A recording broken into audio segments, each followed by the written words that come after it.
النبي محمد صلى الله عليه وسلم.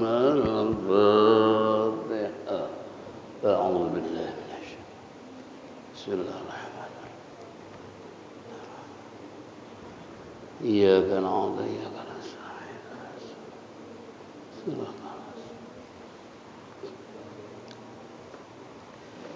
يا رب بالمصطفى بلغ مقاصدنا واغفر لنا ما مضى يا واسع الكرم. يا رب بالمصطفى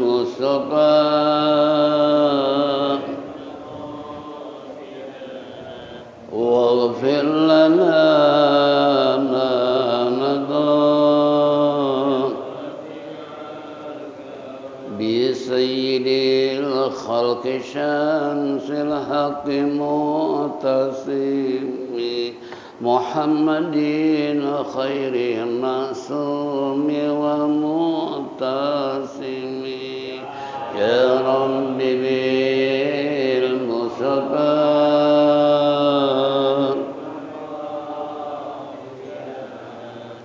واغفر لنا ما مضى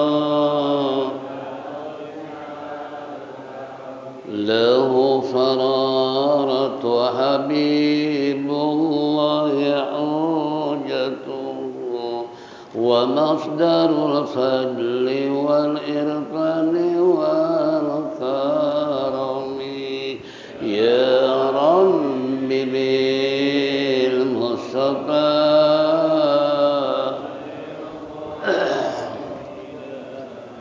واغفر لنا ما مضى أسر الوجود وروح الكون بهجته زين الشمائل والأدب والشيم. يا رب بالمصطفى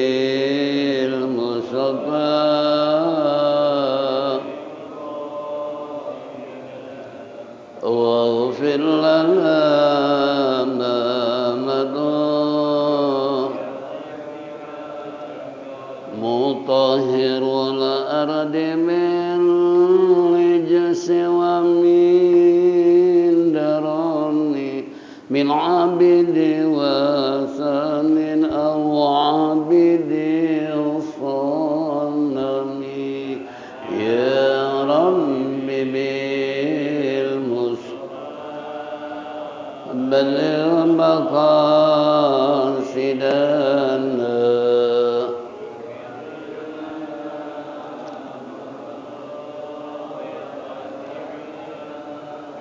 لله من ملك ذي الإنسان من سكر خير البلية من أرب ومن أجم.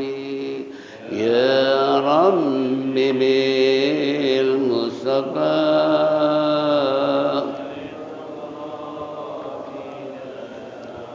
واغفر لنا ما مضى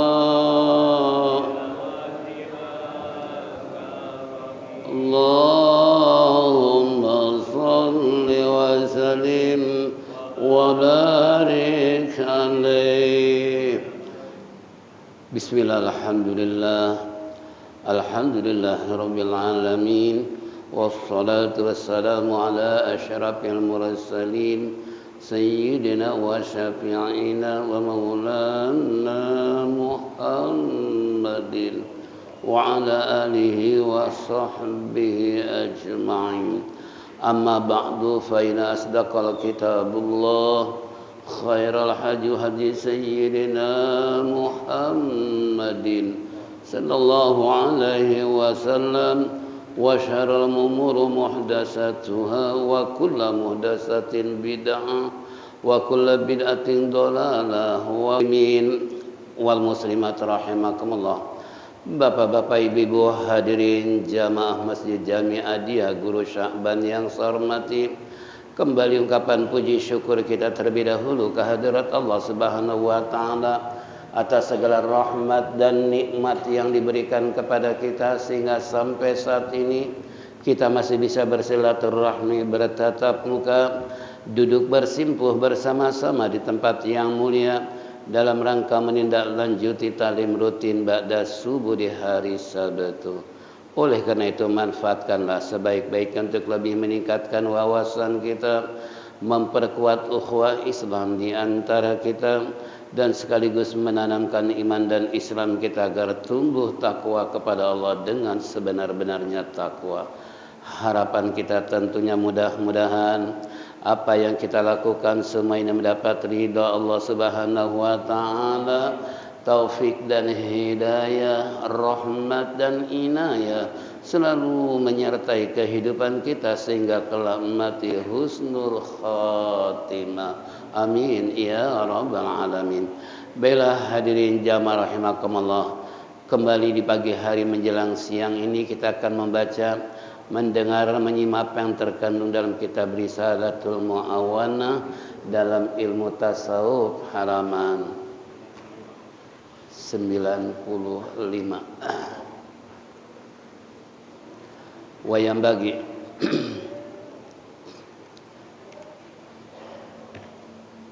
Qala al-musannif rahimallah, wa yanbaghi an tatafakkara fil ala illahi wa ayadihi allati aw salaha ilaika wa ni'amihi allati asbaghaha alaik. Qala Allah ta'ala, wa in ta'uddu ni'matallahi la tusuha wa tamratu hadza tafakkuri imtila'ul qalbi bihamabatillah wal istighalu bi fikrillah batinan wa zahiran kama yuhibbu wa yardahu. Wa yanbaghi an tatafakkara fi ihatati ilmillahi bik wa nazrihi ilaika wa itla'ihi alaika. Qala Allah ta'ala, wa laqad khalaqnal insana wa na'lamu ma tuwaswisu bih nafsu wa nahnu aqrabu ilaihi min hablil warid. Wa qala ta'ala, wa huwa ma'akum aynama kuntum wallahu bima ta'maluna basir. Wa qala ta'ala, alam tara anna Allah ya'lamu ma fis samawati wa ma fil ardh ma yakunu min najwa salasatin illa huwa rabi'uhum wala khamsatin illa huwa sadisuhumul ayah. Wa hadza tafakkuru tamratu an tastahiya minallahi ayyaraka haitsu nahaka ayyaftidaka haitsu amarak. Wallahu a'lam bisawab. Baiklah, sebelum melangkah lebih jauh bacaan kita, namun terlebih dahulu kita baca Al-Quran surah Fatihah, wabil khusus untuk imam kita yaitu Bapak Al-Hajj Syaroni yang sedang sakit. Mudah-mudahan dengan barokah Fatihah diangkat penyakitnya sehingga dapat sebagaimana semula dan beraktivitas kembali. Bi barokati Al-Fatihah.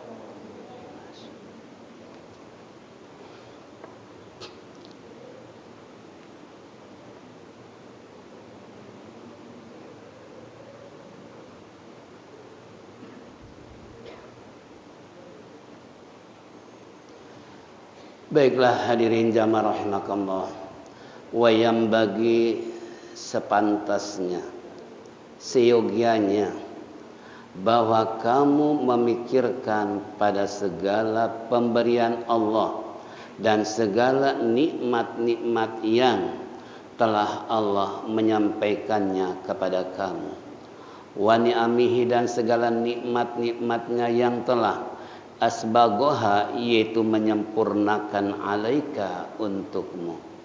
Qala Allah Ta'ala, telah berfirman Allah Ta'ala, wa in ta'uddu ni'matallahi la tusuha, dan jika kamu menghitung yaitu nikmat-nikmat Allah, niscaya kamu tidak akan mampu untuk menghitungnya.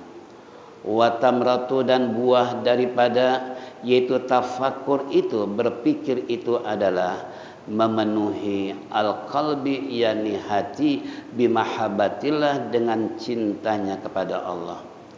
Wal istighalu bi fikri dan sibuk dengan memikirkan batinan baik secara batin maupun secara zahir. Kama yuhibbu wa yardahu sebagaimana Allah Subhanahu wa taala cinta kepadamu dan ridha kepadamu. Wa yambagi an tatafakkara fi itatatil imillahi bik sepantasnya seyogianya kamu memikirkan tentang masalah hal-hal yang meliputi ilmu Allah kepadamu dan melihat kepadamu wa itlaihi dan mengetahui alaika kepadamu. Qala Allah Ta'ala berdasarkan firman Allah Ta'ala wa laqad khalaqnal insana wa na'lamu ma tuwaswisu bihin nafsuh wa nahnu aqrabu ilaihi min hablil warid. Dan sungguh benar-benar khalaqnal insan kami telah menciptakan manusia wa na'lamu dan kami mengetahui ma tuwaswisu bin nafsuh apa yang dibisikkan, apa yang membuat pikirannya was-was, yaitu oleh hatinya. Wa nahnu aqrabu ilaihi dan kami adalah akrabu lebih dekat daripada urat leher. Dan Allah telah berfirman wa huwa ma'akum aina ma kuntum wallahu bima ta'maluna basir. Dan Allah telah berfirman pula, dialah Allah beserta kamu dimanapun kamu berada. Dan Allah bima ta'maluna basir sebab Allah mengetahui apapun yang kalian perbuat. Dan firman Allah dalam ayat berikutnya, alam tara annallaha ya'lamu ma fis samawati wa ma fil ardh. Tidakkah kamu tahu? Tidakkah kamu memperhatikan? Tidakkah kamu lihat bahwa Allah Maha mengetahui apa yang ada di langit dan apa yang ada di bumi? Ma yakunu min najwa. Tiada ada min wajah, yaitu daripada pembicaraan rahasia-rahasia salah satu illa huwa rabi'um mal khamsatin illa huwa sadisuhum. Antara 3 orang ataupun 4 orang atau 5 orang atau 6 orang. Al-ayah. Wa hadza tafakkaru tamratu wa antastahya minallah ayyaraka haitsu nahaka aw yafkidaka haitsu amarak. Dan ini adalah merupakan yaitu tafakkur tamratu yang bisa menghasilkan, yang bisa membuahkan engkau merasa malu kepada Allah. Ayyaraka jika Allah mengistilahnya menghina engkau, yaitu melihat engkau haitsu sekiranya nahaka apa yang telah dilarang oleh Allah Subhanahu wa taala, ayakidaka haitsu amaraka akan Allah kehilangan engkau. Dan haitsu amaraka dimanapun istilahnya Allah perintahkan kepadanya. Ini bacaan kita adalah mengingatkan bahwasanya kita harus banyak berpikir, merenung, tapi berpikir bukan mikirin Allah. Sebab ada sebuah hadis, tafakkaru fi khalqillah wala tafakkaru fi zatillah. Hendaklah kalian berpikir tentang apa yang Allah telah jadikan, tapi jangan mikirin Allah. Ini Rasulullah mengingatkan, karena masih banyak di antara manusia memikirkan tentang Allah. Sampai-sampai timbul pertanyaan, ini Allah lagi ngapain sih sekarang? Nah kalau ditanya Allah lagi ngapain, kira-kira gimana? Gitu kan? Itu pertanyaan yang gak ada artinya. Kenapa? Allah kan tidak bersosok. Allah tidak memiliki sesuatu apapun sebagaimana manusia. Nah kalau Allah tidak berwujud dalam sosok yakni kepribadiannya, bagaimana dia bisa melakukannya? Itu contoh. Tapi yang harus kita pikirkan, kata Allah, kata baginda Rasulullah, apa yang Allah jadikan itu yang harus kamu pikirin. Jangan mikirin Allah. Ini enggak sinetron judulnya Pencari Tuhan. Itu udah tahun berapa tuh belum selesai tuh. Judul pencari Tuhan. Subhanallah, Allah luar biasa. Ini yang disuruh dipikirkan kata Nabi adalah penciptaan Allah. Sementara kita nggak pernah memikirkan apa yang Allah jadikan. Jangankan di luar diri kita, dalam diri kita saja kita nggak pernah memikirkan. Padahal kata Allah, wa fi anfusikum afala tubsirun. Apakah kamu nggak melihat apa yang ada pada dirimu? Ini oleh Allah suruh melihat, ngaca diri bahwa apa yang ada pada diri kita itu pun termasuk kategori Allah yang jadikan. Kata Allah, perhatikan pada dirimu sendiri. Ada apa di sana? Nih, coba kalau kita ngaca diri kira-kira gimana? Dari semenjak kepala, istilahnya di sana ada beberapa organ tubuh, baik mata, telinga, mulut, gigi, dan istilahnya hidung dan lain seterusnya, rambut turun ke bawah, leher, perut, tangan, kaki dan seterusnya. Itu tidak pernah kita berpikir itu adalah kebesaran Allah. Yang kita mikirin adalah besok makan apa. Yang dipikirin makan. Pernah mikirin tentang apa yang Allah jadikan dalam tubuh kita? Coba kalau kita mikirin, ya Allah, seandainya nih telinga aneh nih jadi di depan semua dua aja, kira-kira kayak apa? Telinga ditaruhnya di depan dua, ya, atau mata kiri kanan supaya bisa parkir. Nah, ini kan ini nggak pernah kita perhatikan. Pernah nggak? Nggak pernah. Ya. Ini kalau seandainya kita mau memikirkan di situ aja, kata Allah, Masya Allah, Subhanallah, penciptaan Allah begitu besarnya. Itu baru diri kita, belum nengok kepada lingkungan kita, baik pohon-pohonan, binatang dan lain sebagainya. Apalagi lebih jauh lihat ke atas, ada apa di sana? Ini seharusnya memikirkan penciptaan Allah, bukan memikirkan Allah. Loh, kenapa kita harus berpikir seperti itu? Karena ingat bahwa Allah telah menciptakan, telah memberikan kepadamu, kata musannif, wa ni'amihi, tentang nikmat-nikmat yang Allah berikan, yang telah menyempurnakan. Dengan nikmat tersebut kamu bisa merasakan bagaimana kehidupan di alam dunia. Contoh, Allah menyempurnakan, umpamanya kita dijadikan oleh Allah dua kaki. Coba kalau kaki cuma sebelah, kira-kira gimana? Apalagi kalau balap karung, kira-kira gimana? Itu kan sempurna. Ada kanan, ada kiri, tangan pun demikian pula. Berapa banyak saudara kita yang mereka tanpa tangan sebelah, kaki sebelah. Coba kayak apa lihatnya? Ini penyempurnaan dalam nikmat Allah, patut kita syukuri. Jangan berlalu begitu saja hanya didaya gunakan, tapi bersyukurnya tidak.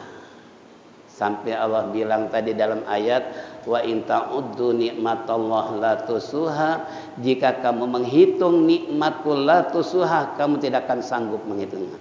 Saking apanya? Saking banyaknya. Kalau mu'alim hitungnya begini, ini nikmat Allah banyak. Coba Anda minum dalam segelas, di sana ada air, di sana ada piring, di sana ada tutup. Ini satu gelas aja berapa banyak karyawan pabrik gelas? Bisa dihitung nggak? Pabrik gelas, ya, apalagi gelas berbagai macam model sekarang gitu kan. Belum lagi istilahnya tutupannya, tutupan gelas ini dari plastik, berapa banyak karyawan ini? Belum lagi istilahnya piringnya, berapa banyak karyawan. Di situ aja cuman minum doang satu gelas, tapi nikmat yang Allah berikan kepada kita semua dari berbagai macam istilahnya rekanan-rekanan gelas tersebut itu enggak sedikit. Nah, di situ aja baru segelas, belum yang lain. Pernah mikirin? Pernah mikirin enggak? Enggak pernah. Yang penting minum. Itu kalau mu'alim sampai segitunya itu menghitung-hitung nikmat Allah. Ya, belum istilahnya makan berapa butir nasi yang kita makan. Coba kalau seandainya Allah enggak berikan nikmat kepada kita, jangan jauh-jauh deh kita punya amandel aja, kira-kira makannya gimana? Tahu amandel? Iya kan? Nah, ini kembali ke apalagi selagi awan. Sakit gigi aja, yang sakit gigi tapi makan. Coba, pernah dipikirin? Pikirin tuh kata Allah, ya. Jangan sampai cuman hanya bisa makan, bisa ngomong, bisa lihat, bisa megang, bisa jalan, tapi nggak pernah mensyukuri. Makanya kata Hujatul Islam Al-Imam Ghazali, untuk mensyukuri nikmat Allah kerahkan seluruh antara fisik, jasmani dan rohani. Itu tanda bersyukur hamba kepada Allah. Kerjakan semua perintah Allah, tinggalkan larangan Allah. Itu namanya mensyukuri nikmat Allah seluruh anggota badan. Cuman jangan mulutnya doang zikir, baca Quran, sementara anggota tubuh gak bersyukur. Berapa banyak orang bisa ngomong alhamdulillah tapi sholatnya enggak. Iya kan? Itu kan sholat juga termasuk tanda apa? Bersyukur yang telah menjadikan seluruh anggota tubuh. Nah ini kembali kepada kita semua. Makanya kalau Allah mengatakan tadi, kalau kamu menghitung nikmatku, kamu tidak akan sanggup menghitungnya. Apalagi denyutan jantung sehari berapa kali. Pernah ngitung? Jadi kalau jantung gak berdenyut kira-kira gimana? Udah innalillahi wa inna ilaihi. Nikmat bukan? Berapa banyak orang yang kena serangan jantung?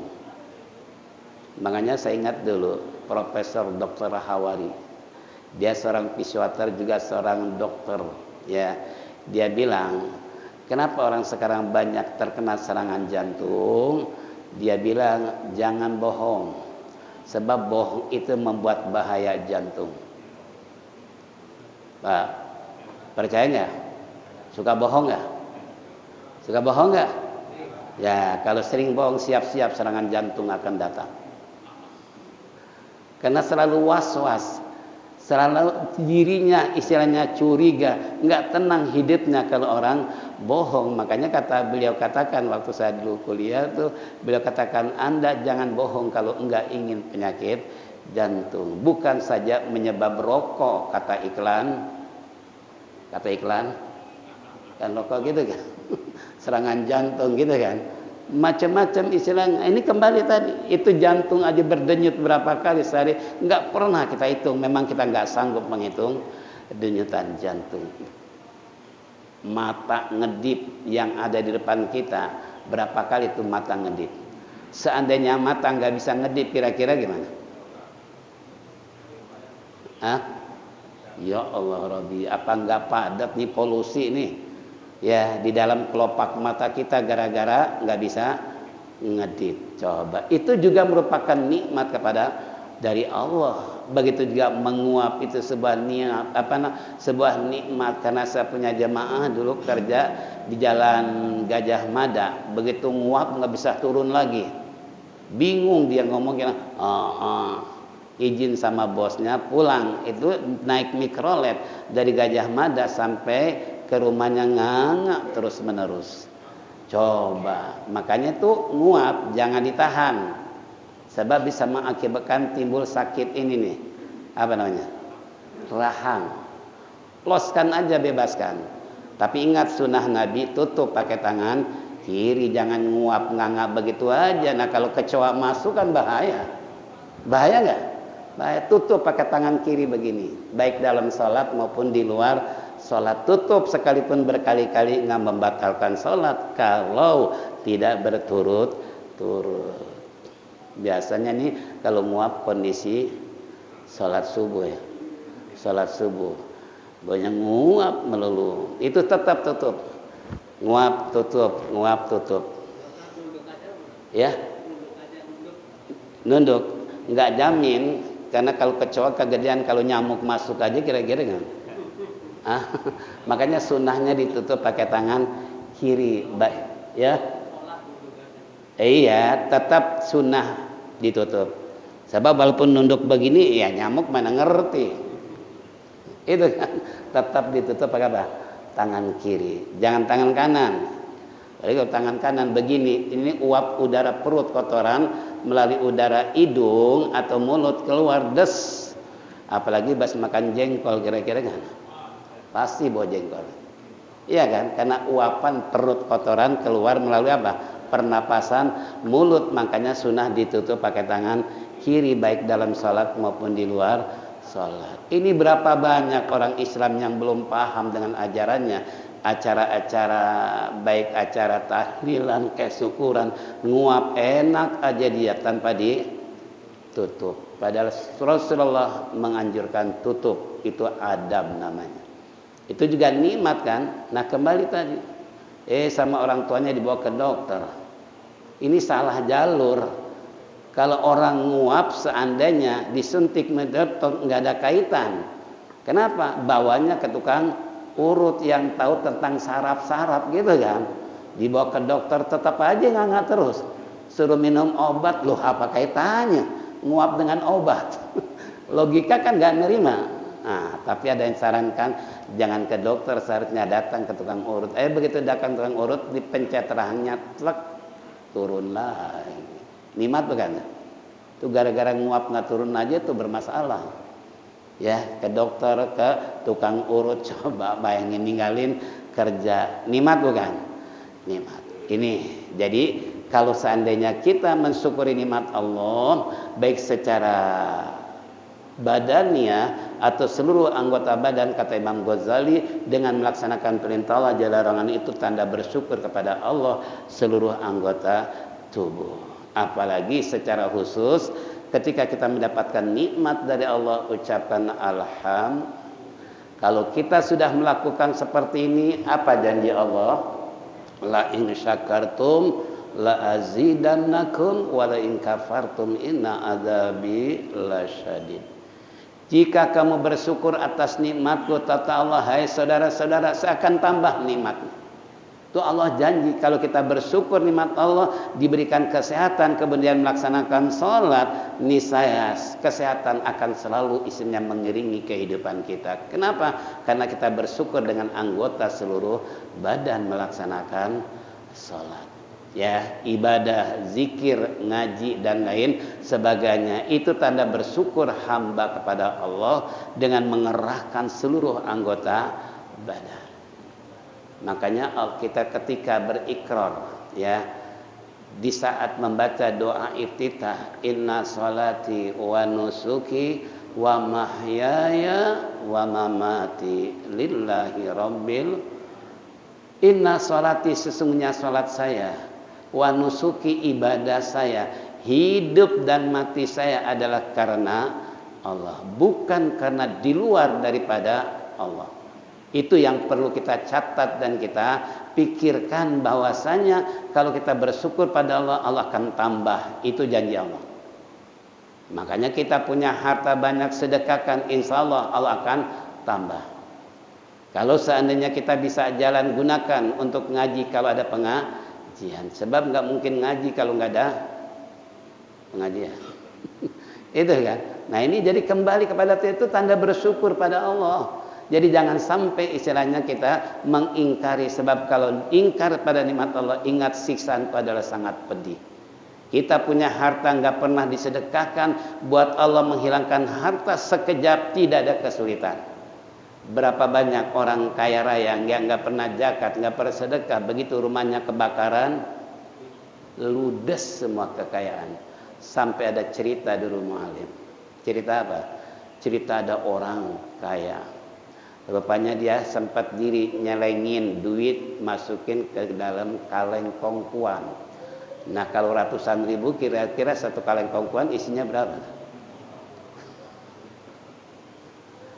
Begitu di saat dia ada, nah ini setelah penuh kaleng kongkuan dikubur di bawah pohon sawo. Begitu rumahnya terbakar, bingung. Dulu kayaknya pernah nanam duit nih. Cuman di mana nanamnya nih?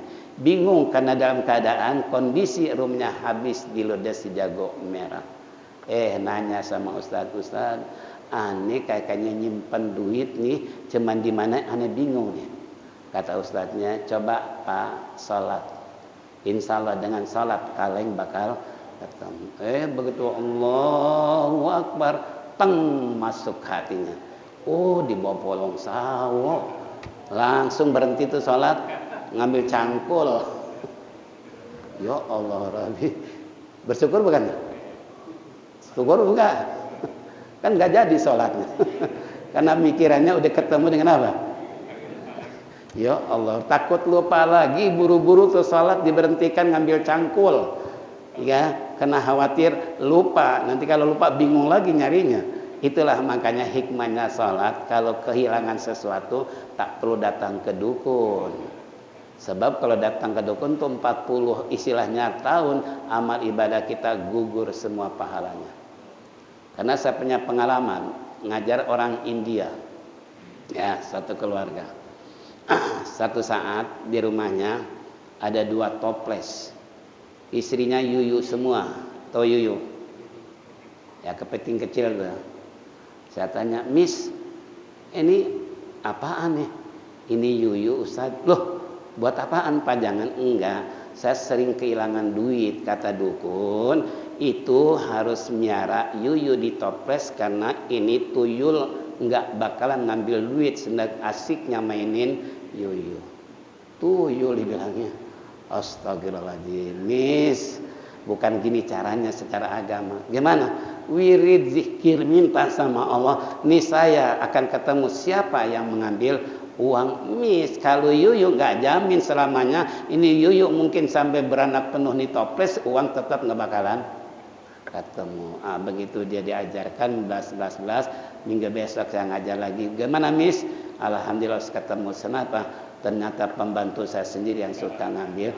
Tuh berarti bukan tuyul kan, disangkanya iyul bayul. Astagfirullah, nggak boleh, jangan. Itu contoh masalahnya. Itu terjadi ya. Jangan sekali-kali kalau kehilangan sesuatu, cukup sholat, insya Allah memberikan petunjuk melalui sholat. Ya, itu contoh diantaranya. 2 contoh. Yang satu kehilangan, lupa kaleng kongkuan taruh di mana, sholat ketemu. Yang kedua miara yuyu, disangkanya uang bakal ketemu, ternyata. Tapi dengan mengingat Allah, kembali orang oknumnya adalah pembantunya sendiri. Nih, syukuri nikmat Allah. Nah, kalau kita sudah mensyukuri nikmat Allah, itu niscaya akan berbuah. Akan ada hasil, istilahnya hajat tafakuri, yaitu kita bisa berpikir dan memikirkan imtila'ul qalbi sepenuh hati. Hati tidak ada untuk memikirkan hal-hal yang negatif, apalagi untuk berbuat zolim, apalagi kasrak kusruk yang gak karuan mencari masalah kesalahan orang lain. Itu kalau orang yang sudah pandai mensyukuri nikmat Allah, itu hasil berpikirnya adalah imtila'ul qalbi bimahabbatillah. Itu akan menghasilkan buah, istilahnya memenuhi hatinya hanya cinta kepada Allah. Itu salah satu di antaranya kalau kita pandai mensyukuri nikmat Allah. Ini terkadang bagaimana mau istilahnya dia cinta kepada Allah, dia sibuk dengan urusan orang lain, sibuk mencari kesalahan orang lain. Mana mungkin Allah memberikan petunjuk kepada kita kalau kita sudah wala tajassasu. Jangan kamu mencari-cari kesalahan orang lain. Jangan. Itu Al-Quran. Kita kan masih berani mencari kesalahan orang lain seakan-akan dirinya nggak pernah berbuat salah. Padahal sabda Rasulullah, tuba liman istaghala nafsi walam yastagil nas. Sungguh beruntung orang yang koreksi diri sebelum mengoreksi orang lain. Sebelum menyalahkan orang lain, dirinya dulu salahin. Ini enggak, merasa dirinya paling benar, paling bersih, paling suci, padahal kotorannya udah kayak apa. Itu nauzubillah min. Ini namanya watamrahu hajatafakuri imtila'ul qalbi mahaddatillah. Apa hanya sampai di situ? Tidak. Kata musannif dalam tasawuf ini, wal istighala bi fikri batinan wa zahira kama yuhibbu wa yardahu. Bahkan kalau seandainya orang sudah bisa menghasilkan buah berpikir tersebut, memenuhi hatinya, dia akan mahabbah kepada Allah. Bahkan dia sibuk dengan memikirkan secara lahir maupun batin. Tapi yang dipikirin bukan orang lain, tapi dirinya sendiri. Ya Allah, kenapa kok saya jadi begini, kenapa kok segar begitu, segala macam dan lain sebagainya. Ini enggak, terkadang kita sendiri enggak mikirin. Kalau pepatah bilang gajah di seberang lautan tampak, Terbalik ya. Semut di seberang lautan tampak, gajah di kelopak mata nggak kelihatan, padahal gajah nongkrongnya kayak apa. Jangan kelopak mata, diri kita sendiri terharang oleh gajah tapi nggak pernah. Nah ini naudzubillah min dzalik. Nah sehingga yang kedua, bukan saja bimahabbatillah tapi kama yuhibbu wa yardahu. Kalau kita sudah benar-benar memikir, sibuk dengan berpikir secara lahir maupun batin sebagaimana yuhibbuhu wa yardahu, sebagaimana Allah istilahnya cinta kepadanya dan Allah ridho kepadanya, orang yang mau berpikir dan memikirkan tentang kebesaran dan kekuasaan Allah. Nih, jadi kembali kepada kita semua, mari kita sama-sama gunakan pikiran kita, otak kita untuk memikirkan tentang penciptaan Allah, jangan mikirin orang. Ya, sebab kalau mikirin orang nggak bakalan beres-beres, nggak bakalan malah stres yang ada, malah ngomong sendirian gak karuan, teriak dan sebagainya. Itu gara-gara mikirin gitu kan. Nggak percaya, buktiin sendiri deh. Buktiin sendiri. Ini jadi kembali kepada kita semua ya. Nah makanya hadirin, tadi tafakkaru fi khalqillah wala tafakkaru fi dzatillah. Jangan kamu mikirkan Allah, tapi pikirkan apa yang Allah jadikan. Kayak apa sih? Makanya saya ketika ke Patra, 7 keajaiban dunia, ini kiri kanan yaitu penuh dengan pegunungan kurang lebih 5 km. Saya jalan kaki dengan Umi, dengan orang Bandung, ibu-ibu yang naik kendaraan karena mereka banyak duit. Kalau kita jalan kaki, kita jalan aja deh. Kenapa? Buat melihat tentang gunung-gunung yang begitu indahnya perbuatan Allah, sehingga kita syukuri anggota badan jalan kaki 5 kilo, pulang balik berarti 10 kilo. Kayak apa di Patra? 7 keajaiban dunia. Begitu melihat ke atas, itu bocah-bocah cilik enak aja, loncat sana loncat sini. Kita yang lihat ngeri. Dia sih enak aja lari-larian di atas gunung. Astagfirullah, coba lihat nih, tuh anak-anak kecil pada lari. Kita lihat ke atas saja kayaknya gimana? Masya Allah. Ini contoh, itu di Patra ya. Apalagi kita lihat waktu kerajaan Utsmaniyah datang ke negeri Turki. Itu di Turki reruntuhan pembangunan yang dibangun waktu kerajaan Konstantinopel dihancurkan sedemikian rupa, itu sama sekali nggak dibangun. Jadi puing-puing pembangunan tempo dulu itu masih berantakan, sehingga dijadikan sebuah rekreasi seluruh dunia. Bahkan waktu saya datang ke sana itu, ke Turki itu apa? Itu dari berbagai macam negara, padahal cuma lihat puing-puing doang. Coba bayangin, sampai jalan dari sini ada ke Jiung kali. Tuh, cuma lihat apa? Reruntuhan waktu kerajaan Utsmani dulu, Islam sampai ke negara tersebut. Nah ini dihancurkan para poranda, patung-patung masih dalam kondisi seperti itu, padahal itu ratusan tahun. Itulah kebesaran Allah. Coba kalau kita nggak ke sana, tahu nggak kira-kira? Kita lebih berpikir lagi, Masya Allah, ini kebesaran Allah luar biasa. Ini kalau saya melakukan studi banding ke berbagai macam negara, nah ternyata hasilnya bisa membuahkan berpikir lebih luas. Itu kan, bersyukur lebih mantap lagi. Kenapa? Sebab tadi kita melihat kebesaran Allah di luar istilahnya tubuh kita, di negara kita dan lain sebagainya. Yang kedua, wayam bagi antatafakar fihi tato ilmillah, yaitu bika wa nazrihi ilaika wa itla'ihi alaik. Sepantasnya, kata musannif, kamu memikirkan fihi tatolah, yang meliputi tentang ilmu Allah kepada kamu, wa nazrihi dan melihat istilahnya kepadamu, wa itlahi dan mengetahuinya alaika kepadamu. Jadi kata musannif, kita harus memikirkan tentang hal-hal yang meliputi ilmu Allah. Ilmu Allah yang kalau seandainya Kata Imam Ghazali, ilmu Allah kayak apa sih? Ibarat seekor burung terbang di atas lautan. Kemudian si burung minum, begitu minum jatuh setetes air kembali ke laut. Itulah ilmu manusia, setetes air laut. Sementara air laut adalah ilmunya kira-kira kayak apa? Ya, makanya saya nggak habis pikir waktu ke Kuala Lumpur tuh, ke Malaysia, Dujung Singapura Malaysia, habis sholat di masjid di masjid Terapung. Di masjid Terapung kan baru 2 nih, Ancol lagi dibangun, belum selesai. Itu di Jeddah sama di Kuala Lumpur.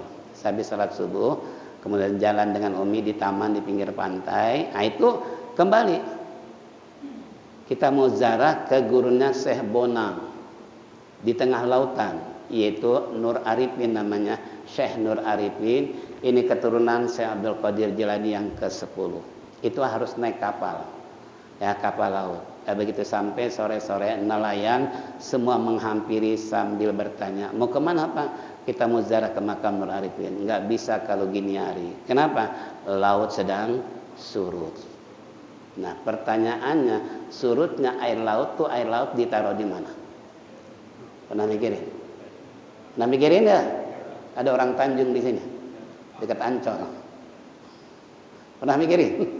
Ya Allah Rabbi, ini air laut berapa barel, berapa ratus, mungkin jutaan, miliaran liter air laut begitu kering sehingga kapal kandas nggak bisa ke tengah laut. Kalau mau nanti besok pagi-pagi baru air laut pasang lagi. Begitu pagi kita datang air laut sudah pasang lagi, kita mikir ini mana paralonnya ini. Cara Allah mendatangkan air laut kembali menjadi pasang, coba. Pernah mikirin? Nah, pantesan buntu otak. Nggak pernah mikirin. Iya kan? Itu kan kebesaran Allah juga. Ini kembali pada kita, apalagi kata Allah wa idzal biharu fujirat, apabila air laut sudah menguap, itulah terjadinya tsunami. Makanya mudah-mudahan Ancol air lautnya jangan sebab kalau Ancol ini menguap air laut, jalan Benyamin penuh, kemudian belok kiri aja masuk ke Saban, hancur nih masjid. Gara-gara air laut. Wa idzal biharu fujirat, kata Allah. Ini kembali, ini tentang masalah fi ihatati ilmillah, yaitu yang meliputi ilmu-ilmu Allah dan kau bisa melihat istilahnya dengan kebesaran Allah dan engkau mengetahui tentang kebesaran Allah. Contoh air laut aja pasang surut kita bingung. Ya, nah ini kembali pada kita semua. Apalagi air laut kok asin. Bahkan saya pernah diundang ke Pulau Seribu itu 2 kali di laut yang airnya tawar, sementara sekelilingnya asin. Coba, pernah mikirin? Sampai saya tanya, karena tokoh di sana MUI, kebetulan ketua MUI teman saya diundang sama beliau itu 2 kali.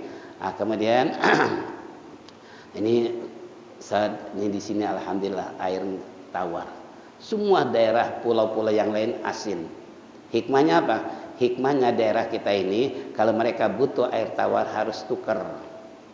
Kalau dengan tukar air asin, ikan asin nggak mungkin, garam nggak mungkin.